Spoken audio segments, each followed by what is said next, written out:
हर action का एक reaction होता है। समझाता हूँ। मैं जब छोटा था तो मैंने एक पीटीवी पे ड्रामा देखा और उस ड्रामे में फिरदौस जमाल और उनकी बेगम का रोल कर रही थी साइमा कुरैशी। बहुत ज़बरदस्त एक्टर है। अब कम काम करती हैं, लेकिन आपने दुनियापुर में शायद उनको देखा होगा और आपने उनकी काफ़ी ट्रोलिंग भी की थी उनके मेकअप पे और चीज़ों पर। Anyway, that's not the point. The point is कि मैंने वो ड्रामा देखा पीटीवी पे। उसकी कहानी कुछ ऐसी थी, मुख्तसरन बताता हूँ आपको, कि एक मियाँ बीवी हैं जो एक दूसरे से बहुत प्यार करते हैं, इश्क करते हैं एक दूसरे से, और बहुत डिसेंट मियाँ बीवी दिखाए थे। ज़ाहिर है पीटीवी का दौर था, वो एक ज़माना था जब एक डिसेंसी में रह के सब चीज़ें दिखाई जाती थी। दिखाया कि कुछ अरसे के बाद साइमा कुरैशी जो उनकी बेगम होती हैं, इन दोनों का एक बच्चा भी होता है और साइमा कुरैशी की डेथ हो जाती है। तो वो अकेले रह जाते हैं और वो बच्चे को अकेला पालते हैं। बच्चा बड़ा हो जाता है, उसकी शादी होती है। शादी होने के बाद जो है वो बेगम जब आती है उसकी, तो कुछ अरसे के बाद कुछ घर में मसाइल शुरू हो जाते हैं और यकीनन जो प्यार मोहब्बत जिस तरह आपकी बीवी आपका ख्याल रखती है वो यकीनन आपकी बहू नहीं रख सकती या और कोई नहीं रख सकता। तो कहानी में ये वाली सारी बात थी। फिर एक वक्त आता है जब बहू कहती है कि भाई हम छोटे कमरे में क्यों रह रहे हैं, अब्बा जान तो अकेले हैं, इतना बड़ा कमरा है। अच्छा, वो जो कमरा होता है वो बेसिकली उनकी यादों का एक तरीके से महवर होता है। जितनी भी उनकी मेमोरीज हैं उस कमरे से मुताल्लिक होती हैं। तो एक एक कॉर्नर में जहाँ वो बैठ के बातें किया करते थे, चाय पिया करते थे, खाना खाया करते थे और शेर व शायरी करते थे, वो सारे कॉर्नर्स फिरदौस जमाल के लिए बहुत इंपॉर्टेंट होते थे उनके कैरेक्टर के लिए। उसके बाद फिर वो ये बहस छिड़ जाती है कि जी वो कमरा जो है वो बहुत बड़ा है और उस कमरे से बाबा को निकालें और उनको एक छोटा कमरा दे दें जो आसानी से वो भी हैंडल कर सकें, ब्ला ब्ला ब्ला, और उनको शिफ्ट कर दिया जाता है। और काफ़ी कुछ इस पूरे प्रोसेस में होता है। और यकीन करें, मैं ज़ाहिर छोटा था तो मैं रिलेट नहीं कर रहा था उस कैरेक्टर से, लेकिन जो परफॉर्मेंस थी और वो जो ड्रामा जिस तरह लिखा गया था, जिस तरह एक्ट किया गया था, तो मैं बड़ा इम्प्रेस हुआ और मेरे आंखों में आंसू भी आए उस शख्स के वो परेशानी देख के बाद।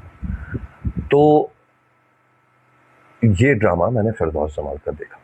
तो मैं इसलिए आपको बता रहा हूँ कि मैं एज एन ऑडियंस, जब मैं ज़्यादा छोटा था उस वक्त मैं एक्टिंग तो नहीं करता था, तो मैं इनका तो बहुत डाई हार्ट फैन हो गया था कि यार इमोशंस का जो मामला है ना, वो मतलब इस तरह के एक्टर्स कमाल करते हैं और ख़ासतौर पे हमारे पीटीवी के जो एक्टर्स थे। और अल्लाह की करनी थी कि मेरे ख्याल में 25 साल बाद मुझे मौका मिला फिरदौस जमाल के सामने एक्ट करने का, और उनके साथ काफ़ी मेरा लंबा ट्रैक था। और एक हम ड्रामा कर रहे थे जो बहुत लंबा चला गया था, बहुत ही लंबा, मतलब 4 साल पर वो चला गया था। वो कौन सा ड्रामा है मैं उसका नाम नहीं लूँगा, बट वो 3-4 साल पर चला गया। उसमें हमारे बहुत अच्छे एक्टर सुहेल असगर साहब मरहूम भी मौजूद थे और उनका इंतकाल हो गया था उसी दौरानिए में। तो सारे ड्रामा और भी रुका, फिर वो रिकास्ट हुआ, तो फिर दोबारा से सब कुछ करना पड़ा जो जो पार्ट्स उनके साथ थे। तो मुख्तसरन ये कि मैं ज़ाहिर जाके जिस दिन मिला हूँ फिरदौस भाई से, मैंने फिरदौस भाई का, अमूमन मैं ऐसा नहीं करता हूँ, लेकिन मैंने फिरदौस भाई से जब हाथ मिलाया तो उनका हाथ मैंने ऐसे करके चूमा और वो थोड़ा हैरान भी हुए, क्योंकि अमूमन ये होता है कि जूनियर्स जो हैं वो इतना सीनियर्स को वो नहीं कर रहे होते। मैं उस तरह का आदमी हूँ जो मैं जूनियर से भी जब मिलता हूँ सेट्स पे, और कोई मुझे किसी लड़के की परफॉर्मेंस किसी जगह अच्छी लगी, किसी लड़की ने बहुत अच्छा काम किया, तो मैं ओपनली कह देता हूँ। अब आगे से अगर आपका रूड सा रिएक्शन आ रहा है या आप एरोगेंट हो रहे हैं या आपको लग रहा है कि आपको बहुत बड़ी चीज़ है, दैट्स अप टू यू। मेरा काम है तारीफ करना, बिकॉज मैं जस्ट एज एन एक्टर नहीं देख रहा होता, मैं एज ए डायरेक्टर भी देख रहा होता, as a producer, as a writer, मैं सभी चीज़ें देख रहा होता हूँ। और मुझे लगता है तारीफ करने से इंसान का दिल भी बड़ा होता है और करने वाले का भी दिल बड़ा होता है और तारीफ रिसीव करने वाले का भी दिल बड़ा होता है। तो मैंने उनका हाथ चूमा, उनको बहुत मैंने प्यार किया और मैंने कहा सर मैंने आपका वो ड्रामा देखा था and it was an amazing drama. तो सेम डे अब हम सेट्स पे थे, ज़ाहिर है बैठे हुए थे, तो अब मेरे उनके साथ बहुत लंबे लंबे सीन्स थे, 5 पेजेस 4 पेजेस, और कंसेक्यूटिवली 80% मैं नहीं बोलना था और फिरदौस भाई ने कम बोलना था। लेकिन वो चूंकि मेरी कुछ तकरीरें थी उनके साथ, मैं उनको धमकियां भी दे रहा होता हूँ और वो you know how they give me the roles, हमेशा नेगेटिव रोल्स होते हैं, बदमाश आदमी और फ्यूडल और वडेरा। तो इस तरह का मेरा कोई रोल था, तो मैं उनको आके किसी बात पे, पॉलिटिकल किसी बात पे मैं उनको धमका रहा होता हूँ। अब बहरहाल मैंने वो सीन जब मैं बैठ गया, जिस तरह सारे एक्टर्स बैठते हैं एक दूसरे के साथ, रिहर्सल करना, ये करना वो करना, मैंने नोट किया कि he is not interested in the rehearsal, he is interested in talking about random stuff, not with me, with the entire room. सबके साथ वो लगे हुए थे। इधर की बातें, उधर की बातें, हिस्ट्री की बातें, पॉलिटिक्स की बातें। And I was like okay, शायद ये इनका इसी तरह का प्रोसेस होगा, मैं थोड़ा सीरियस ले रहा हूँ। एंड बाय द टाइम हम सेट पे गए तो उनको वो जो 20% लाइन्स थी वो याद नहीं थी। आपको भी याद होगा फिरदौस भाई, ज़ाहिर है आप मानेंगे तो नहीं, लेकिन मैं आपको सिर्फ वो जो एक्शन का एक रिएक्शन होता है की बुनियाद पर ये सारी बातें मैं कर रहा हूँ। आपको वो लाइनें याद नहीं थी। बहरहाल मुझे लगा कि एक सीन में ऐसा होगा, हम फिर गए, हम फिर बैठे, अगला फिर अच्छा। अब एक 5 पेज का जब सीन होता है और उसमें मूव्स होती हैं और शदीद गर्मी होती है, यानी इतनी गर्मी कि आप एक सेकंड के लिए भी जो है ना, वो अगर पंखा बंद कर देते हैं तो आप स्वेट करना शुरू कर देते हैं। उस पे से आपने फिर मोटे मोटे सलवार कमीज पहने हुए हैं, फिर आपने उसमें वेस्ट कोट्स पहनी हुई हैं, फिर आपकी दाढ़ी है, फिर आपको मेकअप किया हुआ है, एंड इट्स अ डिजास्टर। तो आपका दिल चाह रहा होता है कि जितना फास्ट आप बोल सकें और जितनी जल्दी आप इसको परफॉर्मेंस के साथ कर सकें आप कर दें, क्योंकि हमारे यहाँ ज़ाहिर लोकेशंस पे शूटिंग होती है और सेट्स पे नहीं हो रही होती। सेट से मुराद ये कि कोई स्टूडियोज नहीं होते जहाँ पे सेंट्रल एयर कंडीशन, तो घरों में होता है। ऑडियो की वजह से हमें पंखे भी बंद करने पड़ते हैं, एसी तक बंद करने पड़ते थे जिस ज़माने में मैं बता रहा हूँ। अब हमारी ऑडियो ज़रा बेहतर हो गई है तो हम ठीक है, हम थोड़ा डिनॉइजर विनॉइजर लगा के ठीक कर लेते हैं, तो एसी चलता रहता है, बट उस ज़माने में नहीं था। अब मैं बैठा, पूरा दिन मेरा गुजरा फिरदौस भाई के साथ।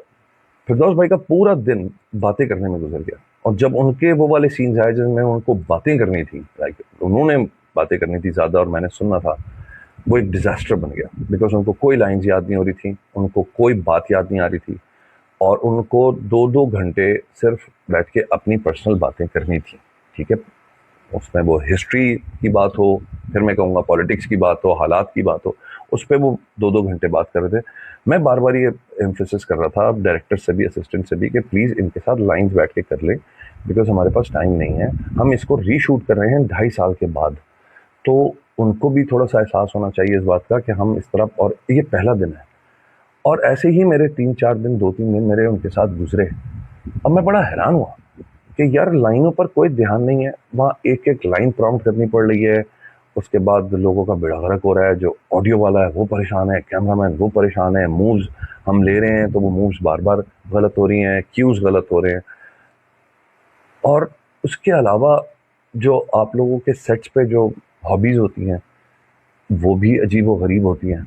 मैं शदीद अगेंस्ट हूँ उनके, मैं उस पर बात नहीं करना चाहूँगा, मुझे पता है वरना मीडिया उठा के कह देगा जी कि जी ये इल्ज़ाम लगा दिया शमून अब्बासी ने, क्योंकि हम यहाँ डिस्टॉर्ट भी बहुत करते हैं ख़बरों को। मैं तो सिर्फ इसलिए बता रहा हूँ कि देखें फिरदौस भाई, आपकी बड़ी रिस्पेक्ट है, और मुझे नहीं पता आप क्यों बैठ के शोज़ में कभी आप किसी को ट्रोल कर रहे होते हैं, कभी किसी को ट्रोल कर रहे होते हैं।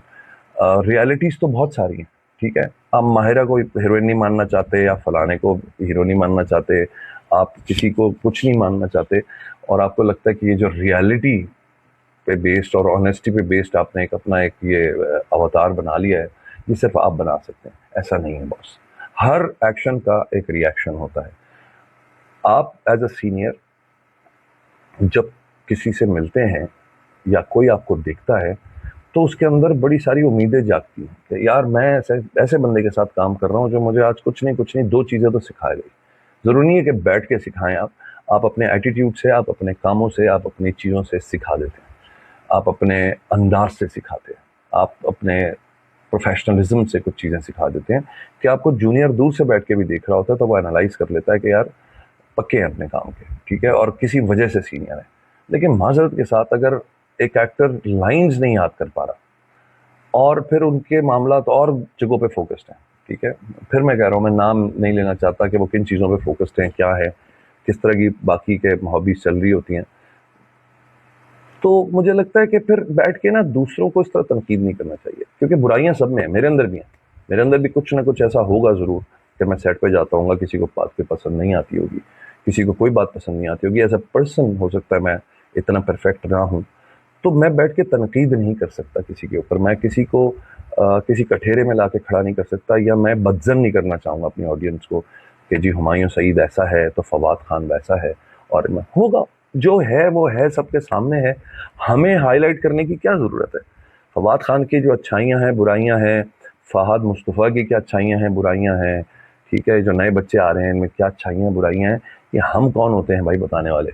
हमें तो टेक्निकली ये साबित करना था, अब तो बेकार हो गया, अब तो देर हो गई है हमें, कि हम एक यूनाइटेड हम एक इंडस्ट्री हैं, हम कभी ये साबित नहीं कर सके आम आवाम के ऊपर, जिसकी वजह से आम आवाम हमें बातें सुनाती है। जिस तरह पॉलिटिशियंस को बातें सुनाती है, वो आप हमारी पोस्टें देखें, उस पर भी लोग हंस रहे होते हैं, उस पर भी कोई ना कोई ऐसी बात आ रही होती है। और जिन पर नहीं हंस रहे होते, जिन पे बहुत लव और ये और हार्ट्स और किंग्स एंड क्वींस लिखा हुआ होता है, वो सब बॉट्स होते हैं भाई। 90% वो बॉट्स होते हैं। आप खरीद सकते हैं, एक आम आदमी खरीद सकता है। आप पैसे दें, आपके किसी भी पोस्ट पे, आप चिड़िया की पोस्ट लगा दें उस पर, जी आपको बस किंग क्वीन क्वीन किंग करते रहेंगे। I know how these pages work, how these likes work, किस तरह यूट्यूब पे आप लाइक्स खरीद सकते हो, किस तरह कर सकते हो। ये है, it is there, you can buy them, right, so you can do them. तो भाई हम कौन है ये बात करने वाले कि जी फलाना कौन है, फलाना क्या है। हम एक दूसरे को क्यों हम रगड़ रहे हैं, हम क्यों घसीट रहे हैं, और क्यों हम आवाम के सामने जो है एक तमाशा बन के, हम लोग नहीं हैं, हम वो लोग नहीं हैं। फिर क्या होता है, होता वही है कि लोग फिर आपको गंदी गंदी मुगल्लज़ात बातों के साथ, मैं तो वर्ड भी नहीं कहना चाहता, अभी वसीम अब्बास साहब फेस कर रहे हैं मामला, और उसको वो बहुत अच्छी तरह फेस कर रहे हैं, उसको बाकायदा वो काउंटर कर रहे हैं। लेकिन अफसोस होता है ये देखकर, we are artist, we somehow I don't know कैसे, बट वी आर इन्फ्लुएंसर्स। हम इन्फ्लुएंस करते हैं अपनी आदतों से, अपनी बातों से, अपने अंदाज से। लेकिन हमने अपने प्राइवेट मैटर्स को इतना मार्केट कर दिया है, कितना मार्केट कर दिया है कि अब वो एक तमाशा सा बन गया। तो फिरदौस भाई देखें, मेरे हाथ ये जुड़े हुए हैं, हम सब के अंदर कोई ना कोई खराबियां हैं, हम सब के अंदर कोई ना कोई कमियां हैं, हम कोई परफेक्ट नहीं हैं। और परफेक्ट लोग जिनकी हम देखते थे ना, अवतार हॉलीवुड एंड बॉलीवुड, उनके भी हमारे सामने अब चीज़ें आ गई हैं कि वो भी इतने परफेक्ट नहीं थे भाई। लाइनें याद नहीं हो रही थी, ये नहीं हो रहा था, वो नहीं हो रहा था, प्रॉब्लम्स होते हैं। बट आपने कभी किसी उनके सीनियर्स को, कभी चलें दूर ना जाएं, बॉलीवुड के किसी सीनियर को आपने बैठ के सुना है कि वो नए एक्टर्स के बारे में सारी बातें कर रहे हो, हमें क्यों करनी पड़ेगी? इस पर सोचिएगा। और अगेन फिर मैं रिक्वेस्ट करूंगा सबसे, ट्रोलिंग ना कीजिएगा इस वीडियो पर। लोग बेहुदा घटिया बातें करते हैं, उससे मुझे थोड़ी सी उलझन होती है। मेरा दिल चाह रहा है कि मैं ना ये जो थोड़े से नॉट्स बंधी हुई है ना हमारी इंडस्ट्री की, वो थोड़ी सी खोलूं। उस पर अब आप मानते हैं नहीं मानते, ये आपकी मर्जी है, मतलब आप एग्री करें ना करें, it's up to you. Because कोई ज़रूरी थोड़ी है कि जिसका भी वीडियो आ रहा है उस पर सब एग्री कर रहे हैं, सब डिसएग्री कर रहे हैं, कुछ ना कुछ अपने पॉइंट ऑफ व्यूज होते हैं। हो सकता है मेरा पॉइंट ऑफ व्यू 10 लोगों को पसंद ना आए, but it's about time we start actually talking about the things that are covered by rugs. ये जो अंडर द कारपेट हमने चीज़ें डाल के उसको बस बड़ा फैंसी किया हुआ है, it's about time we start talking about that. So अपना ख्याल रखें, हैव अ गुड डे, और एक दूसरे की इज्जतों को प्लीज़ उछालना बंद करें, खासतौर पे मीडिया पे। Thank you very much.